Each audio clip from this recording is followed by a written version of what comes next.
கொஞ்சம் யோசிச்சு பாருங்க. ஒருத்தரால தான் சொந்த பொண்ணோட பேரை கூட ஞாபகம் வச்சுக்க முடியல. மூளையோட நினைவு பகுதி ஒரு நோயால சுத்தமா அழிஞ்சிடுச்சு. ஆனா அதாவது அவருக்கு புதுசா எந்த விஷயமும் ஞாபகத்துல நிக்காது. கரெக்ட். ஆனா அவரால தினமும் காலையில வாக்கிங் போயிட்டு எந்த தப்பும் இல்லாம சரியா தம் வீட்டுக்கு திரும்பி வர முடியுது. இது எப்படி சாத்தியம்? இதுதான் யூஜீன் பாலி அப்படிங்கிறவரோட ஆச்சரியமான உண்மை கதை. சார்ல்ஸ் ட்விக் எழுதின தி பவர் ஆஃப் ஹேபிட் புத்தகத்தோட தரவுகளை வச்சு இன்னைக்கு நாம பண்ண போற இந்த ஆழமான ஆய்வுல இதை பத்தி தான் பேச போறோம். யூஜீனுக்கு வழி எப்படி ஞாபகம் இருந்துச்சுன்னா, அது மெமரியில இல்ல, ரொம்ப ஆழமா பழக்கங்கள்ல பதிவாகி இருந்துச்சு. ஆமா, நீங்க இதை கேட்டுட்டு இருக்கீங்கன்னா ஒரு முக்கியமான விஷயத்த தெரிஞ்சுக்கணும். நம்ம அன்றாட வாழ்க்கையில நாம எடுக்கிற முடிவுகள்ல 40% முடிவுகளே கிடையாது. ஓ, 40%? அப்போ அதெல்லாம் என்ன? அதெல்லாம் நம்ம மூளையோட பேசல் கேங்லியா அப்படிங்கிற பகுதி செய்யற தன்னிச்சையான வேலைகள், ஆட்டோமேஷன் மாதிரி. நேர்களே, இது நீங்க முழுசா கேட்கலைன்னா ஒரு பயாலஜிக்கல் ஜாம்பி உங்க பேங்க் அக்கவுண்ட்டை கண்ட்ரோல் பண்ண நீங்களே சம்மதிக்கிறீங்கன்னு அர்த்தம். கண்டிப்பா. யூஜினோட மூளை எப்படி வேலை செஞ்சதுன்னு புரிஞ்சுக்க இந்த ஹேபிட் லூப், அதாவது பழக்கத்தின் சுழற்சியை நம்ம பார்க்கணும். தூண்டுதல், செயல், வெகுமதி, இதுதான் அந்த loop. Cue, routine, reward. Exactly. மூளை எப்பவுமே தன்னோட எனர்ஜியை மிச்சப்படுத்த தான் பார்க்கும். புதுசா யோசிக்கிறது அதுக்கு பெரிய வேலை. அதனால ஒரு நியூரல் சர்க்யூட்டை உருவாக்கி அதை அப்படியே ஆட்டோமேட் பண்ணிடும். இது நம்ம ஸ்மார்ட் போன்ல பேட்டரியை மிச்சப்படுத்த பேக்ரவுண்ட்ல ஓடுற ஆப்ஸ் மாதிரி தானே. நாம வேலையா இருந்தாலும் அது பாட்டுக்கு ஓடிட்டு இருக்கோம். சூப்பர் உதாரணம். அதேதான். மூளை அந்த வேலையை பேசல் கேங்லியா கிட்ட கொடுத்துட்டு மத்த முடிவெடுக்கிற பகுதியை ஆஃப் பண்ணிரும். யூஜினுக்கு மரங்கள், தபால் பெட்டிகள் எல்லாம் தூண்டுதலா இருந்துச்சு. நடக்கிறது செயல், வீட்டுக்கு வர்றது வெகுமதி. நேர்களே, நீங்க 5 நிமிஷம் வரைக்கும் தொடர்ந்து இதை கவனிக்கணும்.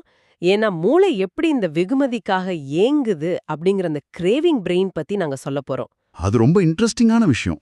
ஜூலியோ அப்படிங்கிற ஒரு குரங்கு பரிசோதனையை இங்க நம்ம பார்க்கணும்.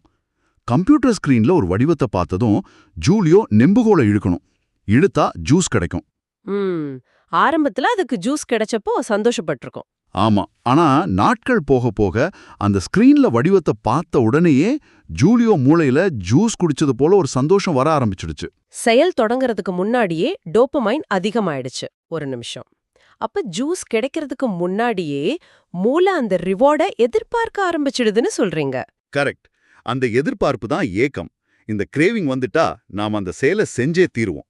நம்ம மூந்திய ரிசர்ச்ல ஸ்கேர்சிட்டி கெமிக்கல் லாக் பத்தி பேசணும், ஞாபகம் இருக்கா? ஓ ஆமா, கண்டிப்பா. அதோடது இணைச்சு பாருங்க.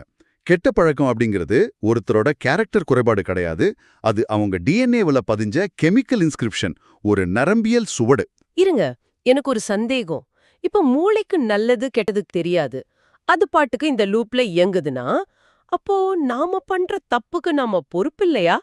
சுய கட்டுப்பாடே கிடையாதா? ரொம்ப நியாயமான கேள்வி. சூதாடுறவங்களை வச்சு பண்ண ஒரு ஆய்வுல இதுக்கு பதில் இருக்கு. ஸ்லாட் மிஷின்ல விளையாடும்போது வெற்றிக்கு பக்கத்துல வந்து தோற்கிறத மூளை எப்படி பாக்குதுன்னு செக் பண்ணாங்க. சாதாரண ஆட்களுக்கு அது தோல்விதானே? ஆமா, ஆனா சூதாட்ட பழக்கம் உள்ளவங்களோட மூளை அந்த தோல்வியையும் ஒரு வெற்றி மாதிரியே கொண்டாடுச்சு. அந்த கெமிக்கல் லூப் அவங்கள திரும்ப திரும்ப விளையாட தூண்டுச்சு. ஆனா இந்த லூப்பை பத்தி நமக்கு விழிப்புணர்வு வந்துட்டா அதை மாத்துற பொறுப்பு நம்ம கைக்கு வந்துரும். அதாவது விழிப்புணர்வு தான் மாற்றத்துக்கான முதல் படி. சரியா சொன்னீங்க. எந்த தூண்டுதல் நம்மள கெட்ட பழக்கத்துக்கு இழுக்குதுன்னு கண்டுபிடிக்கணும். சூப்பர். நேயர்களே, இப்போ ஒரு முக்கியமான விஷயம். உங்களோட இந்த எல்லா பழக்கங்களையும் மாத்துறதுக்கான தீர்வை நாம இப்போ சொல்ல போறதில்ல. ஆமா, அது ஒரு சஸ்பென்ஸ். ஏன்னா உங்க வாழ்க்கையில ஒரு குறிப்பிட்ட பழக்கத்தை மாத்துனா போதும், உங்க வாழ்க்கையோட மத்த எல்லா பகுதியும் தானாவே சரியாயிடும். அத நாம கீஸ்டோன் கீ அப்படின்னு சொல்றோம். அந்த கீஸ்டோன் பழக்கத்தை எப்படி கண்டுபிடிக்கிறதுன்னு நாம பகுதி 2ல கண்டிப்பா சொல்ல போறோம். அது வரைக்கும் நீங்க யோசிக்க வேண்டிய ஒரு விஷயம் இருக்கு. மூளைக்கு தான் பண்ற பழக்கங்களோட பின்விளைவுகளை தெரியாதுன்னா, இன்னைக்கு உங்களோட மிகப்பெரிய பண விரயத்தை தூண்டுற அந்த கண்ணுக்கு தெரியாத கியூ அல்லது தூண்டுதல் எதுவா இருக்கும்? ரொம்ப ஆழமான கேள்வி. அதை கொஞ்சம் யோசிச்சு பாருங்க. இது வெல்த் ஹேபிட் சீரீஸோட முதல் பகுதி. அந்த கீஸ்டோன் ரகசியத்தை மிஸ் பண்ணாம இருக்க இந்த வீடியோவை லைக் பண்ணுங்க, ரீசெட் தேவைப்படுற ஒருத்தருக்கு ஷேர் பண்ணுங்க, அப்புறம் பார்ட் 2க்காக கிக்ஸ்பார்க் லேப் சேனலை சப்ஸ்கிரைப் பண்ணுங்க. 2026 growth wave சிக்னல் பண்ணா அந்த ஹைப் பட்டனை மறக்காம பிரஸ் பண்ணிடுங்க.